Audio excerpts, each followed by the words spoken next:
Welcome to the Slop Temple. We pray this video helps. You'll begin by preparing the phone and starting enrollment now. Make sure the device has at least 20% battery and a stable connection, because interruptions can corrupt the template. Once done, clean the sensor and your finger. Oils and protectors reduce readings. Next, open Settings and go directly to Biometrics or Fingerprint section, then choose Add Fingerprint. Tap the sensor gently when prompted and follow initial on-screen taps, so the phone can capture the core pattern accurately. You now need to capture the full fingerprint by varying placement and pressure. That's how the algorithm builds a complete template.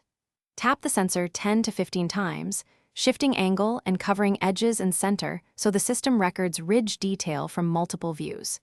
Make sure you use consistent, firm presses rather than sliding, and enroll a second finger as a backup. If prompts ask for adjustments, follow them immediately. This redundancy prevents future mismatches when moisture, temperature, or wear change print slightly. You should finish by testing the new fingerprint 3 times for lock, payment, or app login to verify reliability. If the fingerprint still doesn't appear in settings or fails enrollment, reboot the device and retry. Corrupted enrollments are common, and a fresh start often fixes them. If problems continue, delete existing fingerprints and re-enroll from scratch, and make sure the OS is updated.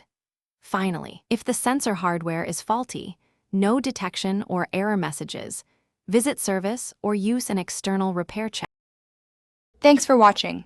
Consider subscribing if we helped you.